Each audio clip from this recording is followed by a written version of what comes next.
everyone. Today's video, we are going to be doing episode 2 of reading Frankenstein.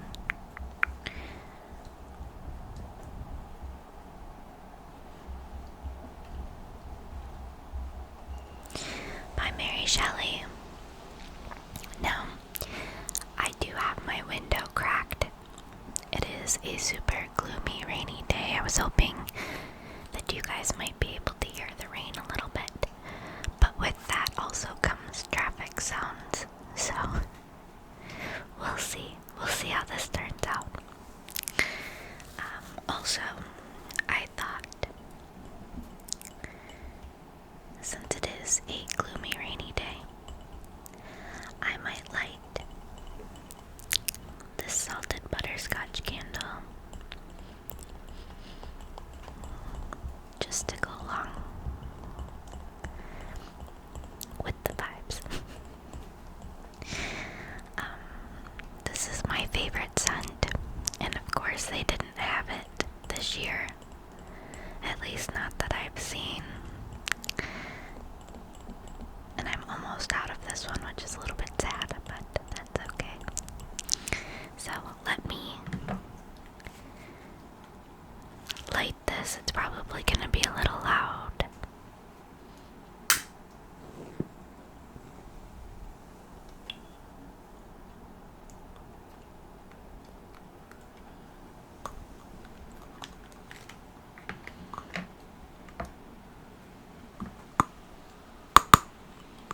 Oh, that was probably really loud. I'm sorry.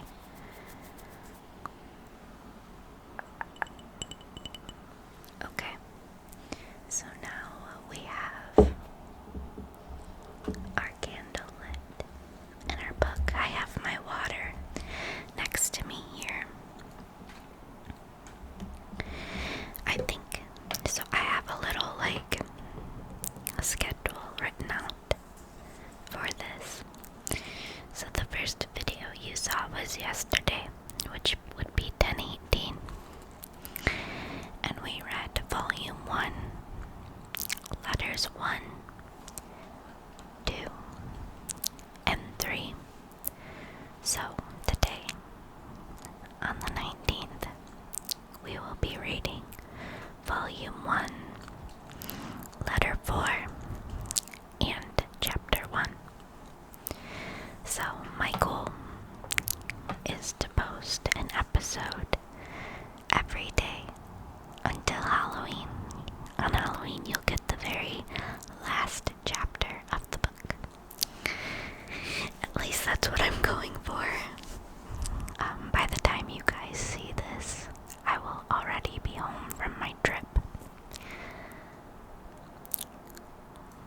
But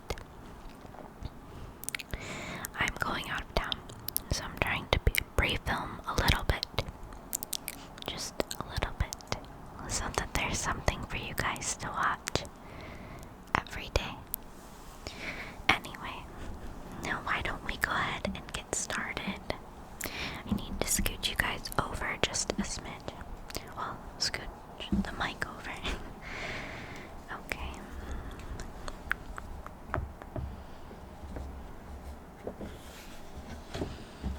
Okay, like I said, we are on letter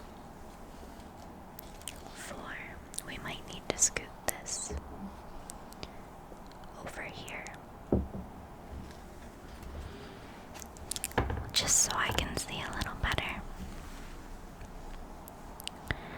Letter 4 to Mrs. Seville, England, August 5th, 17. So strange an accident has happened to us that I cannot forbear recording it, although it is very probable that you will see me before these papers can come into your possession. Last Monday, July 31st, we were nearly surrounded by ice, which closed in the ship on all sides, scarcely leaving her the sea room in which she floated. Our situation was somewhat dangerous, especially as we were compassed round by a very thick fog.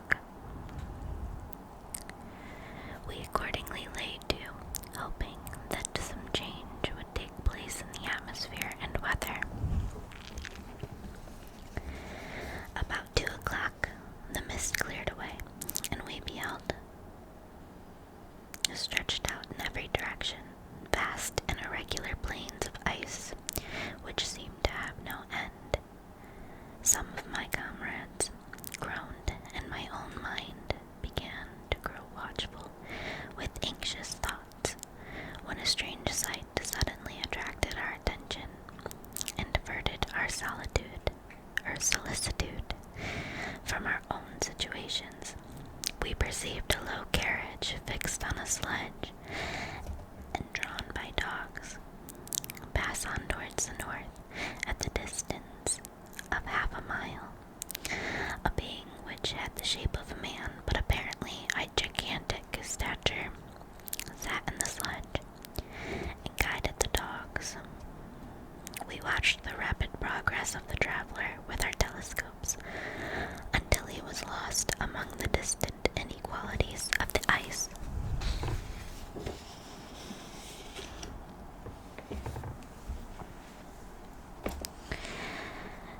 This appearance excited our unqualified wonder. We were, as we believed, many hundred miles from any land, but this apparition seemed to denote that it was not, in reality, so distant as we had supposed. Shut in, however, by ice, it was impossible to follow his track, which we had observed with the greatest attention.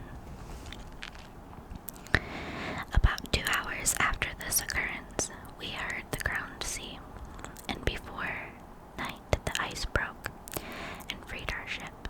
We, however, lay to until the morning, fearing to encounter in the dark those large loose masses which float about after the breaking up of the ice. I profited of this time to rest for a few hours. In the morning, however, as soon as it was light, I went upon deck and found all the sailors busy on one side of the vessel, apparently talking to someone in the sea. It was, in fact, a sledge, like that we had seen before, which had drifted toward us in the night on a large fragment of ice. Only one dog remained alive, but there was a human being within it, whom the sailors were persuading to enter the vessel. He was not, as the other travelers seemed to be, a savage inhabitant of some undiscovered island, but a European. When I appeared on deck, the master said, "Here is our captain, and he will not allow you to perish on the open sea." On perceiving me, the stranger addressed me in English, although with a foreign accent. "Before I come aboard your vessel," said he, "will you have the kindness to inform me whither you are bound?" You may conceive my astonishment on hearing such a question addressed to me from a man on the brink of destruction, and to whom I should have supposed that my vessel would have been a resource which he would not have exchanged for the most precious wealth the earth can afford. I replied, however, that we were on a voyage of discovery towards the northern pole. Upon hearing this, he appeared satisfied and consented to come on board. Good God, Margaret, if you had seen the man who thus capitulated, wow, for his safety, your surprise would have been boundless. His limbs were nearly frozen, and his body dreadfully emaciated by fatigue and suffering. I never saw a man in so wretched a condition. We attempted to carry him into the cabin, but as soon as he had quitted the fresh air, he fainted.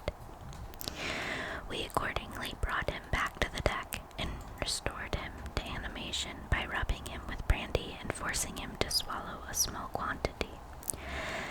As soon as he showed signs of life, we wrapped him up in blankets and placed him near the chimney of the kitchen stove. By slow degrees he recovered and ate a little soup, which restored him wonderfully.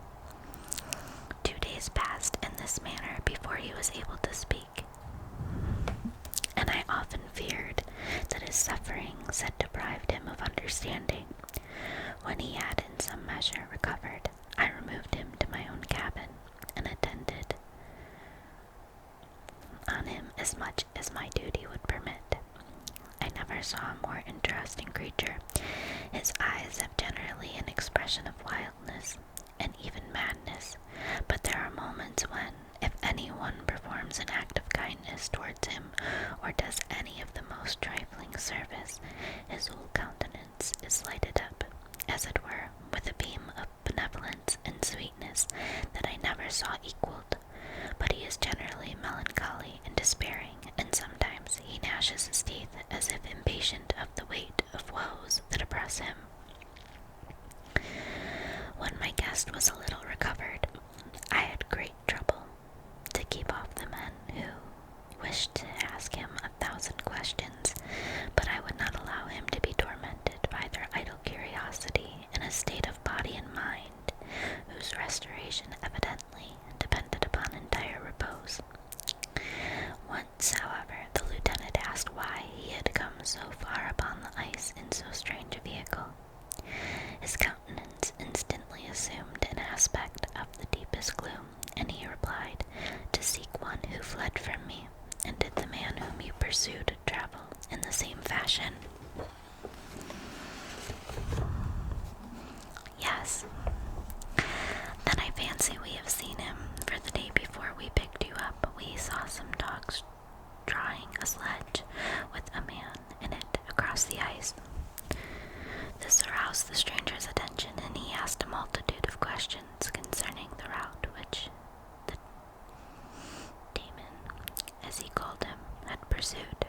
Soon after, when he was alone with me, he said, "I have doubtless excited your curiosity, as well as that of these good people, but you are too considerate to make inquiries. Certainly it would indeed be very impertinent and inhuman in me to trouble you with any inquisitiveness of mine, and yet you rescued me from a strange and perilous situation. You have benevolently restored me to life."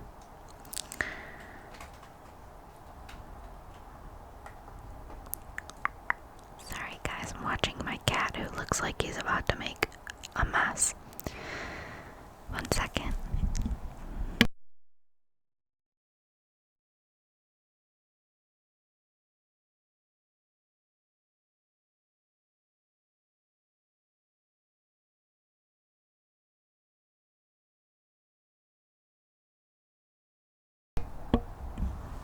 Okay. Oh, let's see. We'll reread that sentence, I believe. "And yet you rescued me from a strange and perilous situation. You've benevolently restored me to life." Soon after this, he inquired if I thought the breaking up of the ice had destroyed the other sledge. I replied that I could not answer with any degree of certainty, for the ice had not broken until near midnight, and the traveler might have arrived at a place of safety before that time, but of this I could not judge. From this time, a new spirit of life animated the decaying frame of the stranger. He manifested the greatest eagerness to be upon deck, to watch for the sledge, which had before appeared. But I have persuaded him to remain in the cabin, for he is far too weak to sustain the rawness of the atmosphere.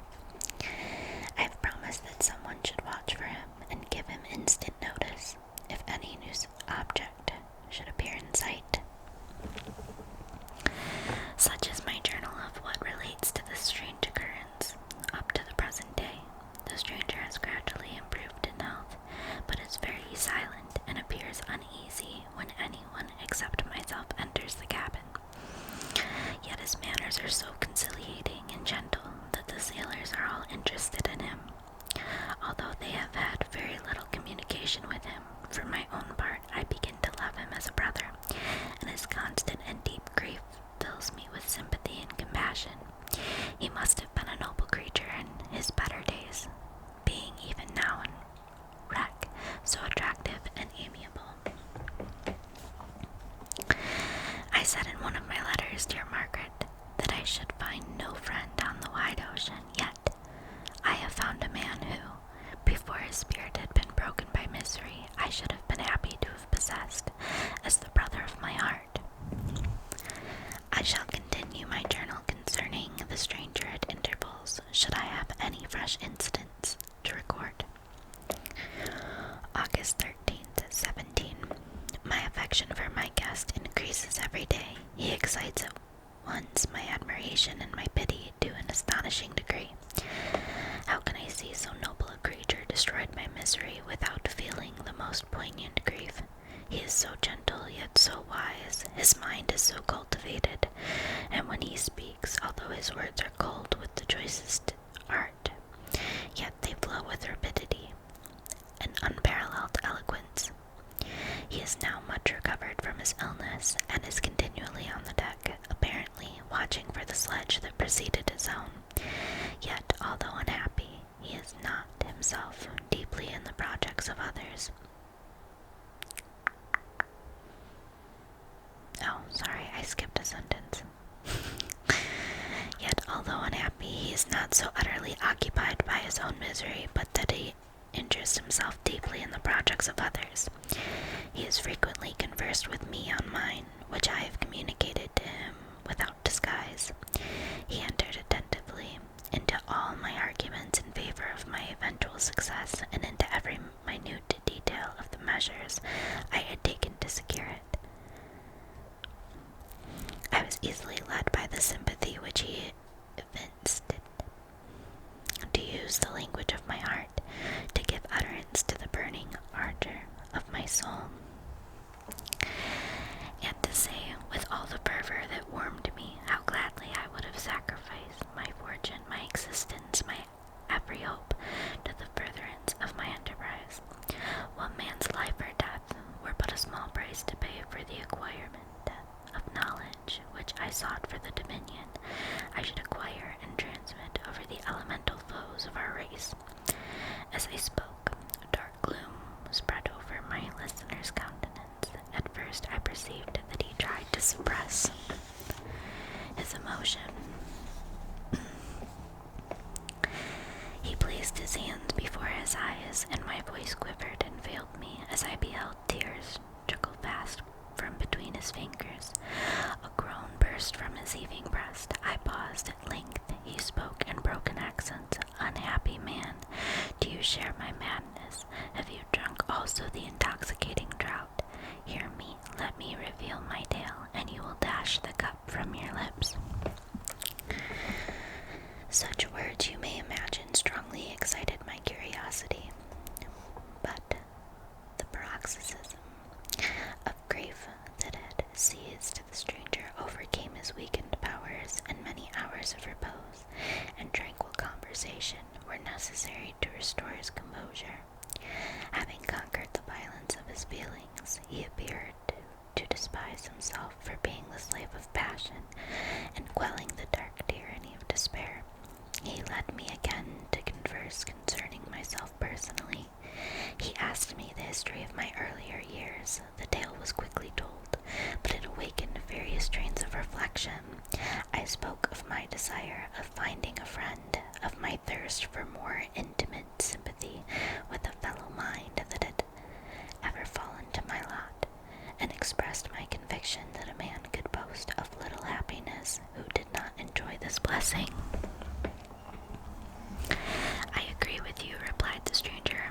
"We are unfashioned creatures, but half made up, if one wiser, better, dearer than ourselves. Such a friend ought to be. Do not lend his aid to perfectionate or weak and faulty natures. I once had a friend, the most noble of human creatures, and am entitled, therefore, to judge respecting friendships. You have hope, and the world before you, and have no cause for despair. But I have lost everything and cannot begin life anew." You guys can probably hear the hawk outside. As he said this, his countenance became expressive of a calm, settled grief that touched me to the heart, but he was silent, and presently retired to his cabin. Even broken in spirit as he is, no one can feel more deeply than he does the beauties of nature, the starry sky, the sea, and every sight afforded by these wonderful regions seems still to have the power of elevating his soul from earth. Such a man has a double existence. He may suffer misery and be overwhelmed by disappointments, yet, when he has retired into himself, he will be like a celestial spirit that has a halo around him, within whose circle no grief or folly ventures. Will you smile at the enthusiasm I express concerning saw him. You have been tutored and refined by books and retirement from the world, and you are therefore somewhat fastidious, but this only renders you the more fit to appreciate the extraordinary merits of this wonderful man. Sometimes I have endeavored to discover what quality it is which he possesses that elevates him so immeasurably above any other person I ever knew. I believe it to be an intuitive discernment, a quick but never failing power of judgment, a penetration into the cause of things unequaled for clearness and precision. Add to this a facility of expression, and a voice whose varied intonations are soul-subduing music. August 19th, 17. Yesterday the stranger said to me, "You may easily perceive, Captain Walton, that I have suffered great and unparalleled misfortunes. I determined at one time that the memory of these evils should die with me, but you have won me to alter my determination. You seek for knowledge and wisdom, as I once did, and I ardently hope that the gratification of your wishes may not be a serpent to sting you as mine has been. I do not know that the relation of my disasters will be useful to you, yet when I reflect that you are pursuing the same course, exposing yourself to the same dangers which have rendered me what I am, I imagine that you may deduce an apt moral from my tale, one that may direct you if you succeed in your undertaking, and console you in case of failure. Prepare to hear of occurrences which are usually deemed marvelous. We are among the tamer scenes of nature. I might fear to encounter your unbelief. Perhaps your ridicule, but many things will appear possible in these wild and mysterious regions, which would provoke the laughter of those unacquainted with the ever-varied powers of nature.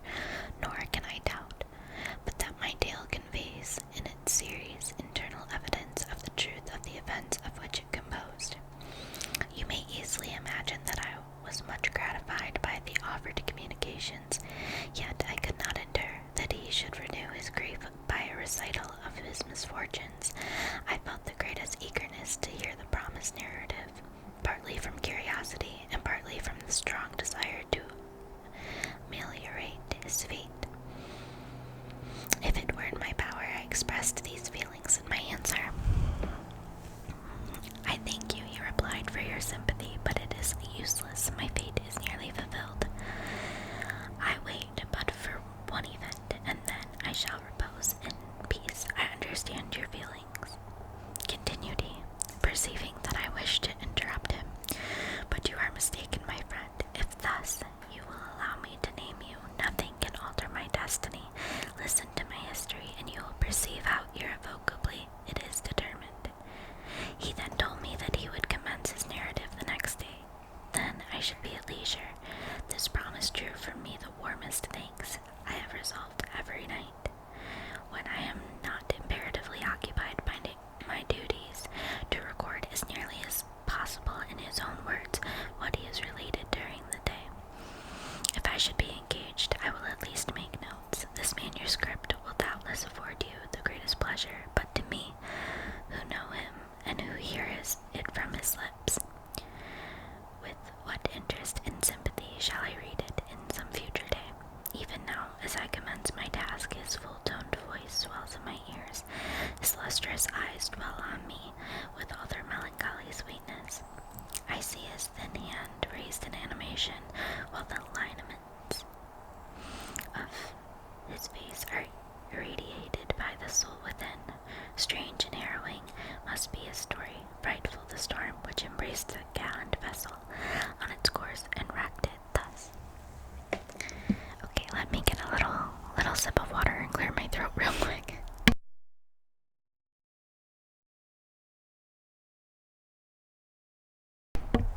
Okay.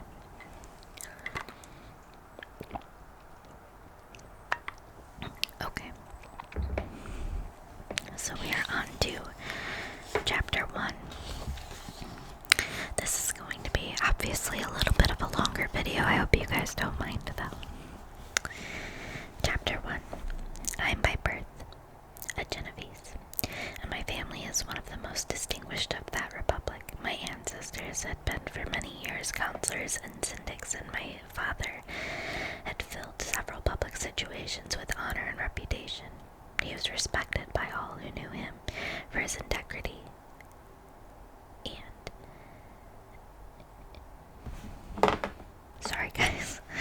and indefatigable attention to public business. He passed his younger days perpetually occupied by the affairs of his country. A variety of circumstances had prevented his marrying early, nor was it until the decline of his life that he became a husband and the father of a family.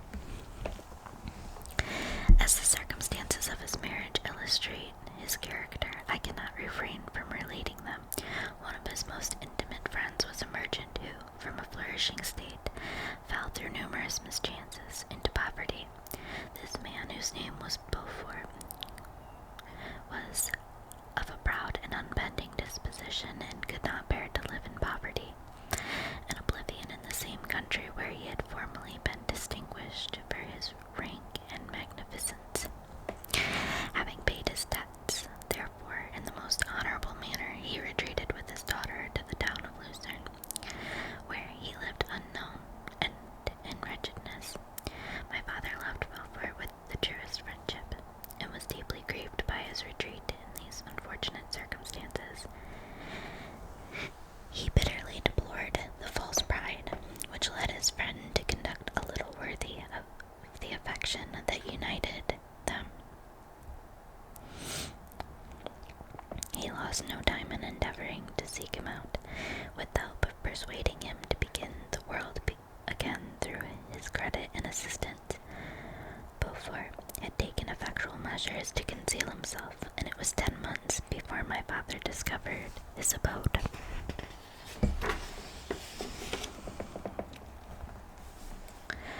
Overjoyed at this discovery, he hastened to the house, which was situated in a mean street near the Reyes.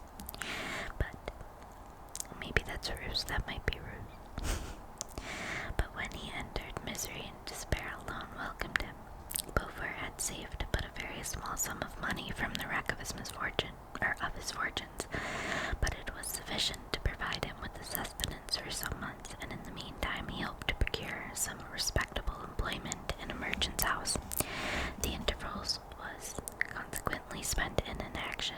His grief only became more deep and rankling when he had leisure for reflection, and at length it took so fast hold of his mind that at the end of 3 months he lay on a bed of sickness, incapable of any exertion. His daughter attended him with the greatest tenderness, but she saw with despair that their little fund was rapidly decreasing, and that there was no other prospect of support.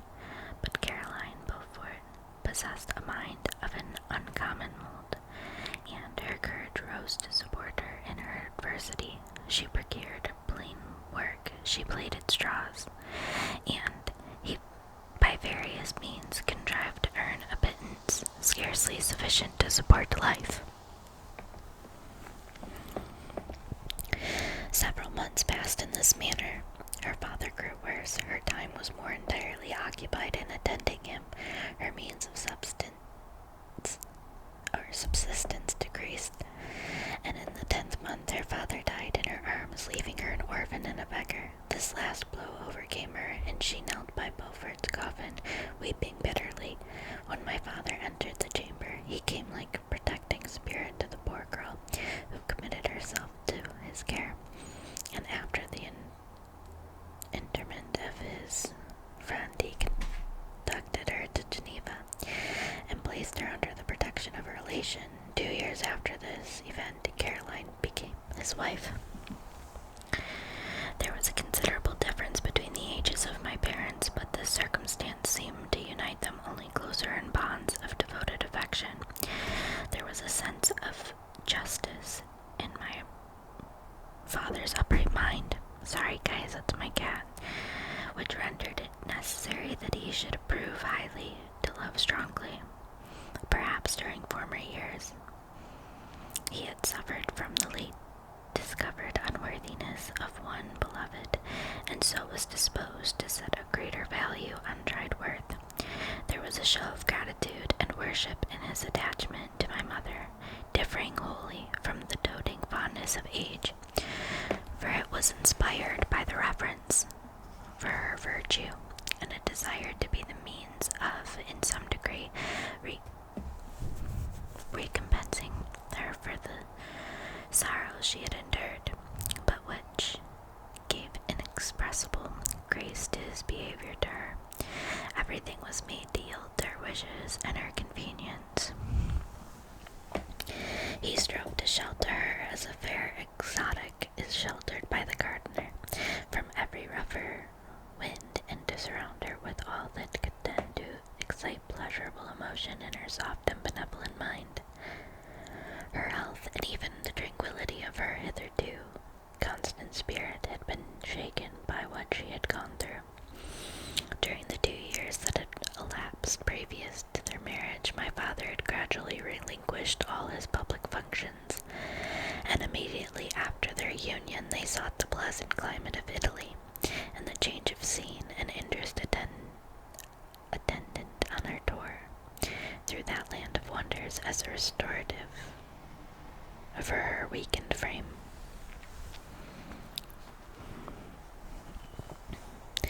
From Italy they visited Germany and France. I, their eldest child, was born in Naples, and as an infant accompanied them in their rambles. I remained for several years their only child. Much as they were attached to each other, they seemed to draw inexhaustible stores of affection from a very mine of love to bestow them upon me. My mother's tender caress and my father's smile of benevolent pleasure while regarding me are my first recollections. I was their plaything and their idol, and something better, their child, the innocent and helpless creature bestowed on them by heaven, whom to bring up to good, and whose future lot it was in their hands to direct to happiness or misery, according as they fulfilled their duties towards me. With this deep consciousness of what they owed towards the being to which they had given life, added to the active spirit of tenderness that animated both, it may be imagined that while during every hour of my infant life I received a lesson of patience, of charity, and of self-control, I was so guided by a silken cord that all seemed but one train of enjoyment to me. For a long time I was their only care. My mother had much desired to have a daughter, but I continued their single offspring. When I was about 5 years old, while making an excursion beyond the frontiers of Italy, they passed a week on the shores of the Lake of Como. Their benevolent disposition often made them enter the cottages of the poor. This, to my mother, was more than a duty. It was a necessity, a passion, remembering what she had suffered.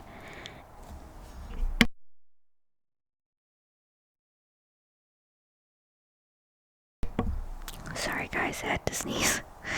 And how she had been relieved for her to act in her turn the guardian angel to the afflicted.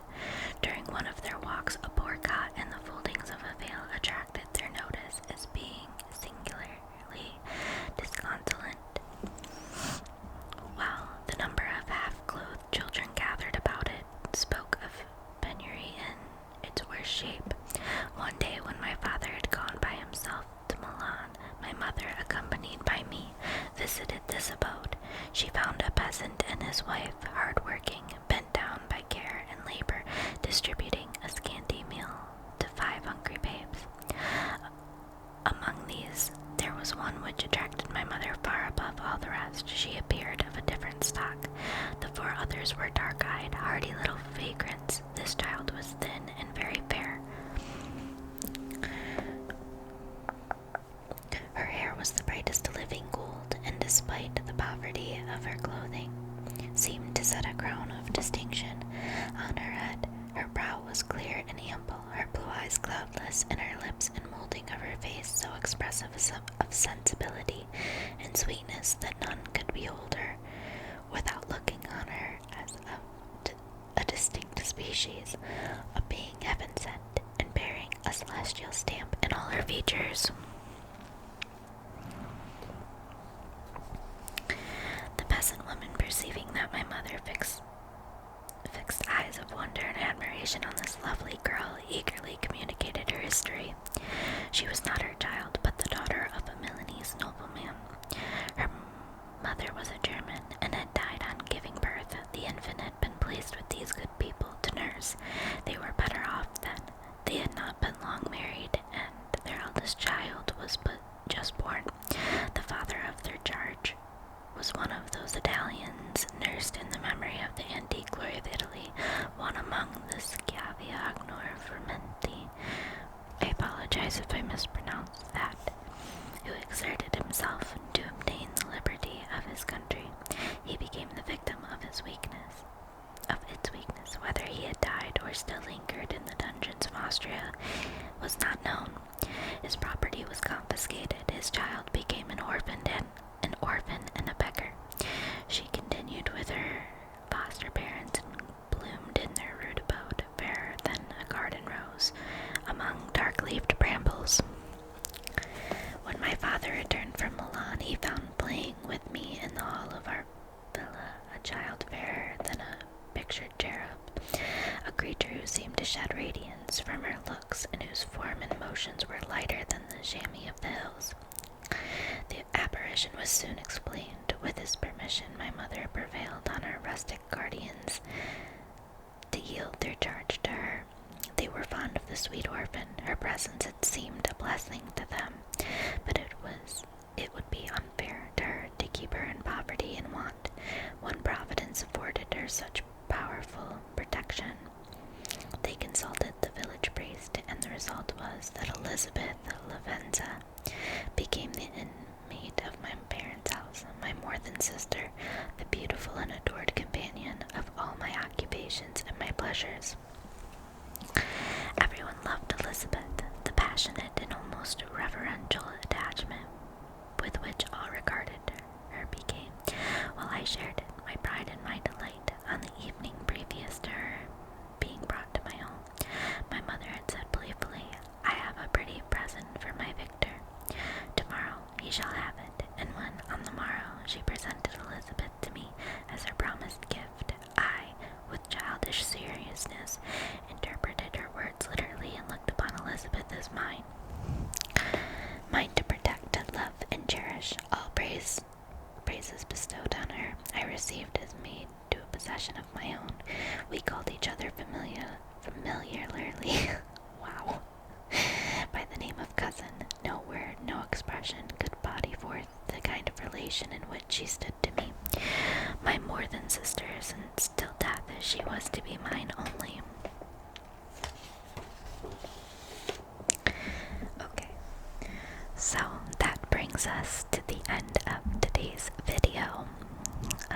Tomorrow we will be reading chapters 2 and 3. I hope you guys enjoyed this, even if it is just something you play in the background. I hope you found it relaxing.